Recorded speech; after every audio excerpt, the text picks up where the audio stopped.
Արցախը հայաստանյան քարոզարշավի մեղ, ինչու է դա անխուսափելի թե իշխանության և թե ընդդիմության համար, ինչից է անհանգստանում հայրենի ընդդիմությունը և ինչից չի անհանգստանում Պուտինը, ու կրկին Պուտինի մասին առաջարկում է Հայաստանում անցկացնել հանրաքվե, ողջույն, ես Նորայր Հովսեփյանն եմ, սրանք հիմնական թեմաներն են, որոնց մասին այսօր խոսելու ենք, բայց մինչ հիմնական թեմաներին անցնելը ուզում եմ շնորհակալություն հայտնել իմ յութուբյան ալիքի հին ու նոր բաժանորդներին, իսկ այս նախագծին հավատալու և աջակցելու համար շնորհակալություն Իվան Ավանեսյանին։ Արցախյան թեմաներից սկսենք, անհավատալի է, բայց փաստ իշխող ուժը, որ ամենաշատն է խոսում արցախյան թեմատիկան թաղելու, մոռանալու մասին, այս փուլում ամենաշատը հենց ինքն է այս թեման թեժացնում և կրկին առաջին շարքում Փաշինյանն է։ Խնդրեմ մայստրո։ Այսօր ինչ խոսում են, ասում են Ղարաբաղը, Արցախը։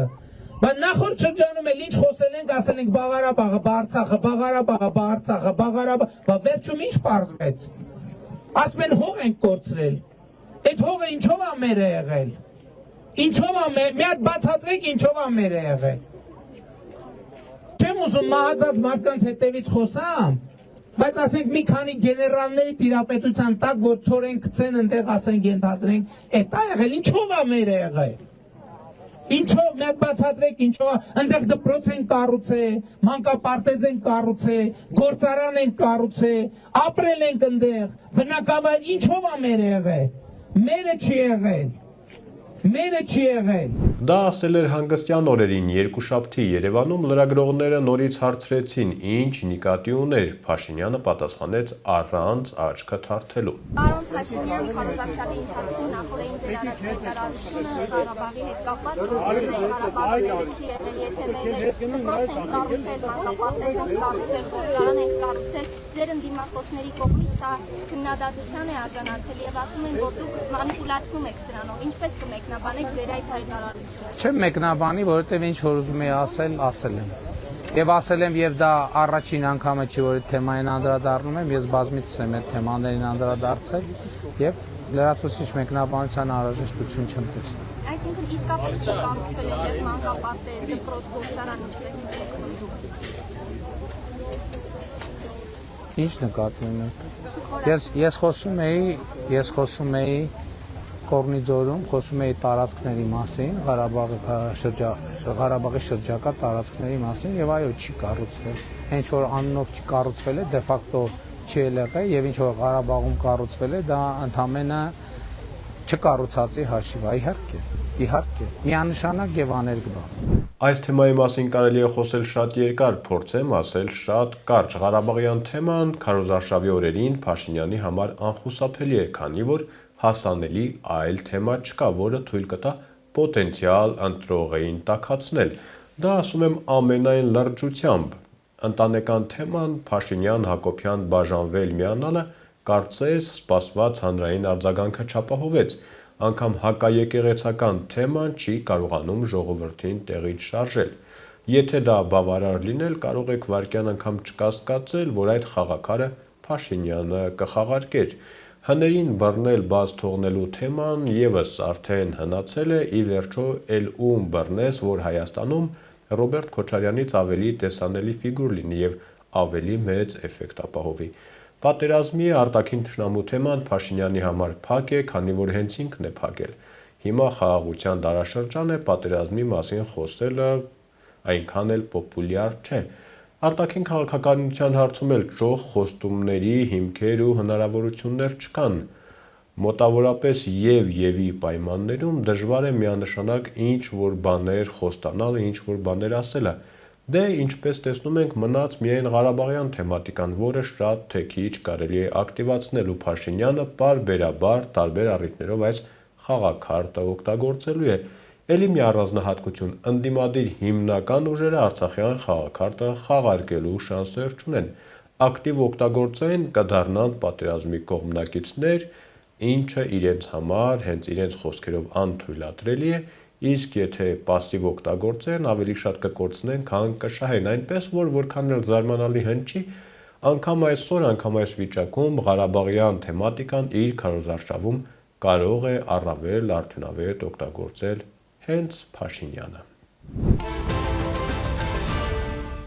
Մայիսի 9-ին զորահանդես չեղավ, բայց կլինի մայիսի 28-ին։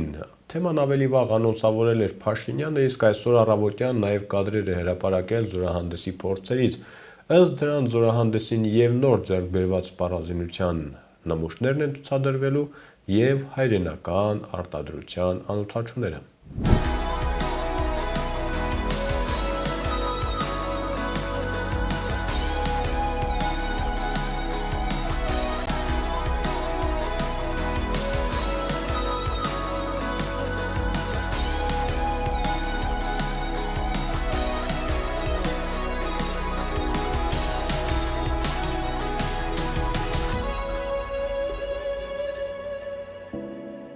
Գրեթե աննկատ անցավ մայիսի 9-ը քարոզարշավի աղմուկի մեջ, շատ բան չերևաց, բայց մայիսի 9-ին Մոսկվայում կայացած շքերթին Հայաստանի Հանրապետության բարձրաստիճան պաշտոնյաների բացակայությունը աննկատ չի մնացել, կարծես,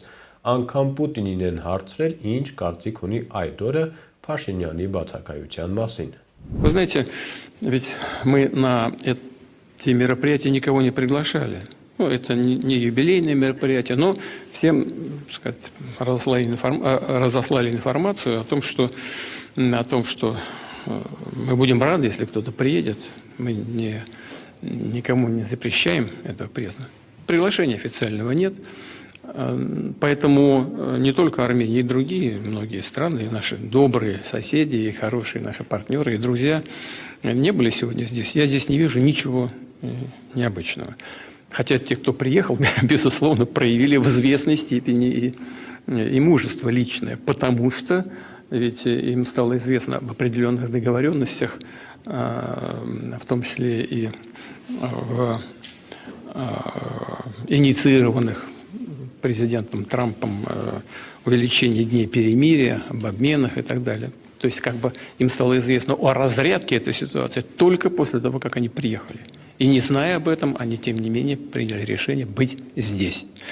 И это заслуживает особого уважения. Но повторяю, то, что на кого-то нет, ничего здесь особенного мы не видим. Փոխարենը Երևանի եվրոպական կողմնորոշման հարցում Պուտինը մտահոգություններ ունի, չէ, սխալ չհասկանաք, ինքը մտահոգված է միայն մի հարցով, որ հանկարծ ժողովրդի կամքը չանտեսվի, հայ ժողովրդի։ Առաջարկում է Հայաստանի Հանրապետությունում հանրաքվե անցկացնել, մեր գործը չէ, բայց լիովին տրամաբանական կլինի հարցնել Հայաստանի Հանրապետության քաղաքացիներին, ասել է Պուտինը Հայաստանի դեպի Եվրոպա թեքվելու հեռանկարի մասին։ А вот что касается планов Армении присоединиться к Евросоюзу, это, конечно, требует особого рассмотрения. Мы обсуждали это с премьер-министром Пашиняном не один раз. И не видим здесь ничего особенного. На самом деле, и он подтвердит, я ему уже несколько раз говорил, и сейчас публично могу повторить, мы поддержим все, что выгодно армянскому народу. На мой взгляд, было бы правильным, было бы и по отношению к населению, гражданам Армении, и по отношению к нам, как к главному экономическому партнеру, определиться как можно раньше. Ну, например, провести референдум. Например, это не наше дело, но в принципе это вполне было бы логично провести референдум и спросить у граждан Армении, каков будет их выбор. В соответствии с этим и мы сделали бы соответствующие выводы и пошли бы по пути мягкого,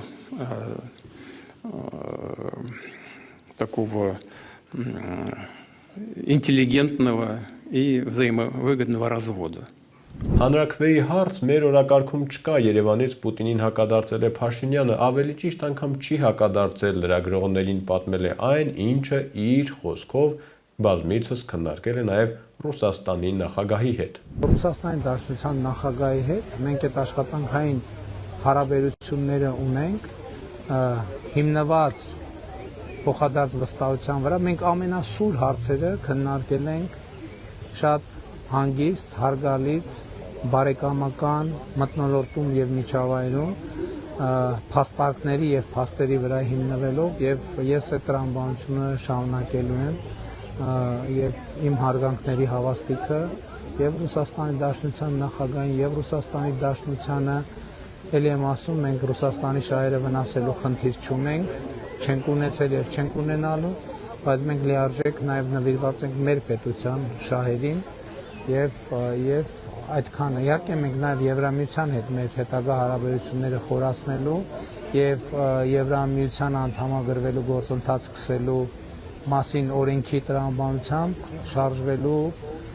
այն է ժողովրդավարական բարեփոխումները շարունակելու եւ խորացնելու ճանապարհով ենք ընթանալու։ Իսկ հայաստանյան քարոզարշավը շարունակվում է իր հունով ու իր գրված ու չգրված կանոններով։ Նորությունը այս գործընթացին եկեղեցու անթաքույց ներգրավումն է ամենաբարձր մակարդակով։ Մայիսի 10-ին ամենայն հայոց կաթողիկոս Գարեգին II-ը հյուրընկալվել է ուժեղ Հայաստան դաշինքի առաջնորդ Սամվել Կարապետյանի առանձնատանը։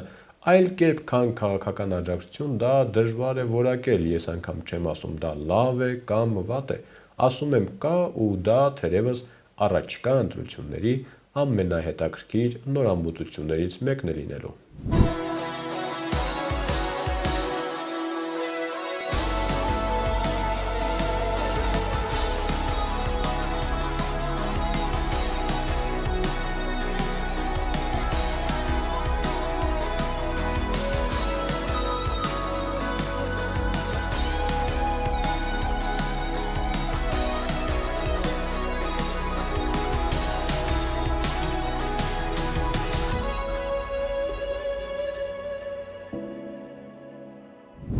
Այսքանը այս թեմաների շուրջ զարգացումները թարմանում են ոչ թե ամենօրյա, այլ ամենժամյա ռեժիմով, այնպես որ դրանց կրկին վերադառնալու առիթ կունենանք առաջիկայում։ Իսկ մինչ այդ ամուր եղեք ու մի քիչ էլ զգույշ, կհանդիպենք։